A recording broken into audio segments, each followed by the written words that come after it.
things were quieting down at the tail end of 2025, Monster Energy flew Radio Times Gaming out to Hungary to attend the StarLadder Budapest Major 2025. Taking place in the MVM Dome, the atmosphere was electric, the fans were going crazy, and there were some truly bonkers plays as teams fought out to win the last tournament of the season. But against the backdrop of Team Vitality continuing their reign of domination, we got the chance to sit down with legendary Counter-Strike player come streamer and Monster ambassador Chris Olesund, aka Get Right, where we talked about all things Counter-Strike from its humble beginnings to where it's headed. We also got to speak with Eric Flom, so be sure to keep an eye on our channels for that too. But without further ado, roll the tape. You know, you have been in the Counter-Strike scene for a long time. What for you, someone that started way back, has been the thing that you've noticed the most that's changed about Counter-Strike? Okay. This question is actually way deeper than people think, and people actually don't really ask this, especially to a guy like me, because I've been here since day one. Yeah. I've actually, funny enough, I started playing Counter-Strike when it came out, and I'm still playing the game to today, but not on a professional level or competitive level and so on. But I would say like the best example is like the first ever time I went to a LAN, that's how we say it, instead of like you going to an esports event, and basically LAN is like maybe 100, 200 people get together, play different kind of games. They put up potentially a tournament in it, try to be a little bit serious, but it's not like, a big tournament like this.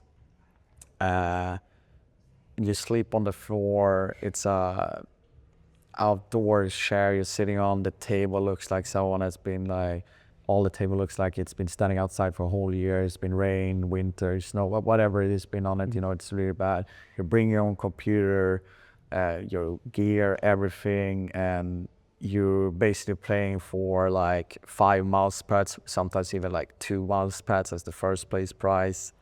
And everyone is just having a good time, and it's not really someone walking around like super serious, like an admin or what you could say, like a judge that knowing like the rules are correctly done and everything's set perfectly to what the level is today. There's no one watching the games really. It's just like you're one of the persons there, and you're trying to brag it on basically like.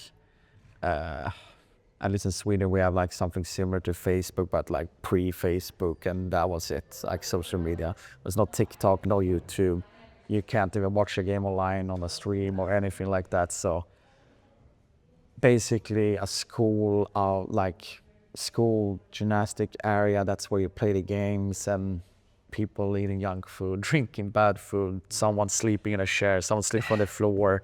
And that was just how it was. And now it's, professional, people travel, people live in fancy hotels, people actually get paid serious money, and you have sponsors, you're a brand, you have to take care of your own organization's brand, you're doing interviews, you have to also perform to a level, you got to work out, eat healthy, you have someone to talk to, like a mentor coach or a psychiatrist sometimes. It's like on a completely different level, and I mean, I could easily go like sit and talk about it for 1 hour, just literally go deep and explain like how it looks like, even potentially find pictures like this, so it looks like this is the next one and so on. But it's something weirdly enough for me, I always dreamt of it actually should come to this level. Oh, really? Even when I was a kid and first time going to those kind of lands that I spoke about. Yeah. I was very delusional. Hey, well, works out. Yeah, but it worked out, right? So for me, it's just been an amazing, like, storytelling piece of my life, because I've been involved with it since I was 9, 10 years old, and it has been really, really fun, and I'm enjoying it to the fullest, and it's something I wouldn't want to change to anything. Yeah, that's amazing.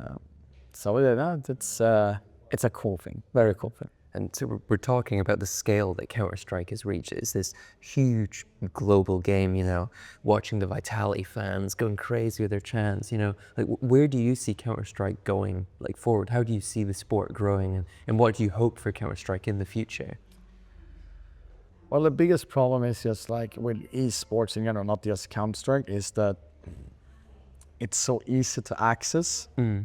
So because for a long time, especially in CS, we always try to compare CS is Counter-Strike then, is to compare it to like sports and football, for example. You want to get, you know, like your local team, your local like national team, and like your head city, or like, you know, this is the team from Stockholm against the team in Los Angeles or something like that.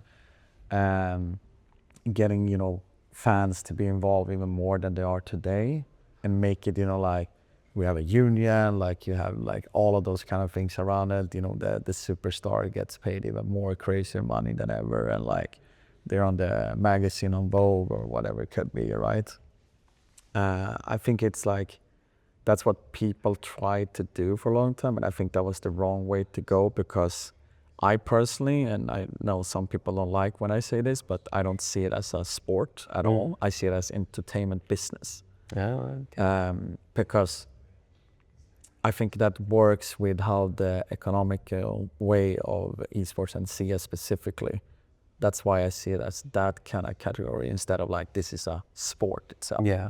And of course, I see it. I'm not completely blind of it. I see the sports reference there and there, but I see it as that because at the end of the day, it's just like it's a way shorter lifespan for a lot of professional in it, and you can be the hottest piece on the market for like 2 months, and then you're out, and then you disappear into nothing basically. It's very cruel, and it's such a low percentage to actually become something in this industry. So I think that's why a lot of people don't maybe want to go this like route as a human being, because there's so many other things now in the digital age that we live in. You can become a very successful streamer, a YouTuber, an influencer, a TikToker, even like that was very popular back in the days, a blogger, or a lifestyle, you know, traveler, or whatever it could be. It feels like there's so many options today. So then you show up like, hey, do you want to become an athlete in Counter-Strike? And then you look on the number of like how many it is. It's like, I don't even know the percentage, but it's like so low where it's like, I think I'd rather take maybe the 0.5%, the 1% of that, you know?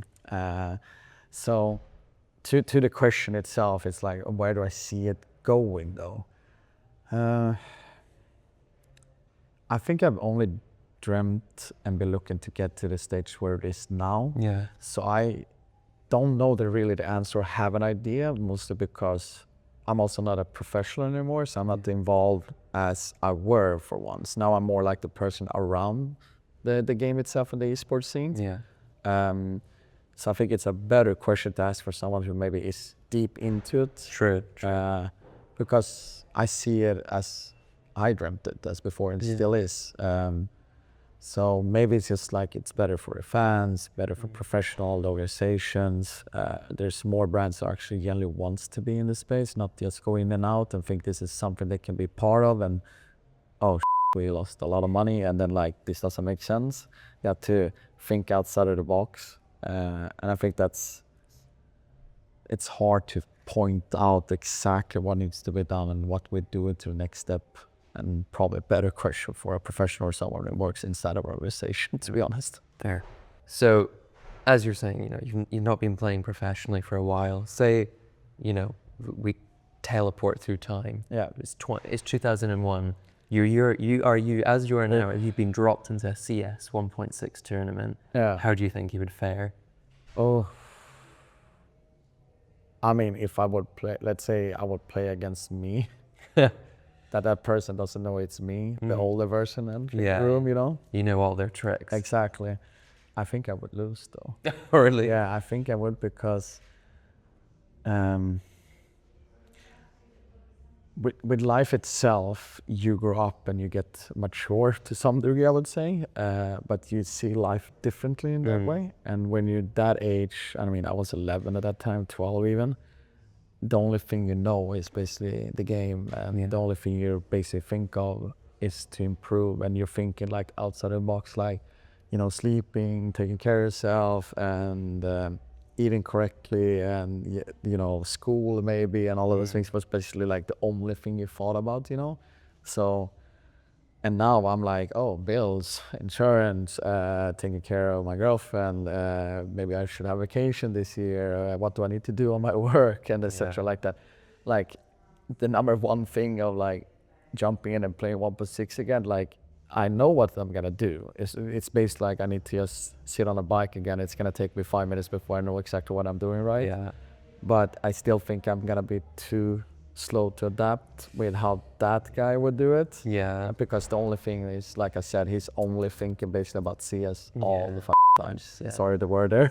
Oh no, as we get older, our reflexes as well. It's like, you know, I quite often have to play Fortnite for work and like making guides, and I got killed by someone, and it was like, I don't know, like 1137, like 2019. Oh, I was like, no, I can't. You know, the kids, they come for us in the end, you know.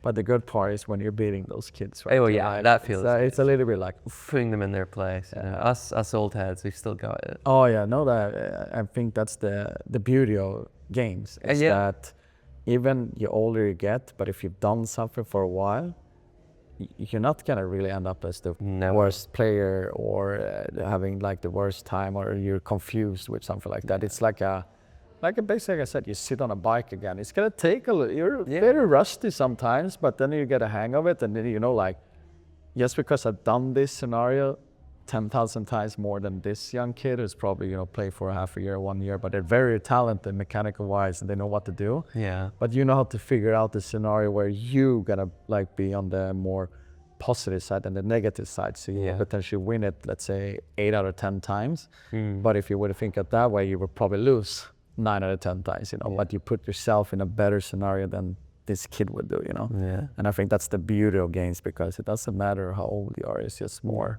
how you adapt to the situation. Yeah, I think that is the amazing thing about esports, is like, you know, you can be any age, like physically, you know, people who have physical disabilities, they can get involved, and the players, they are in the same place that the pros are playing and stuff. So I think that the connection between the viewer and the player is much smaller than something like the NFL or something like that.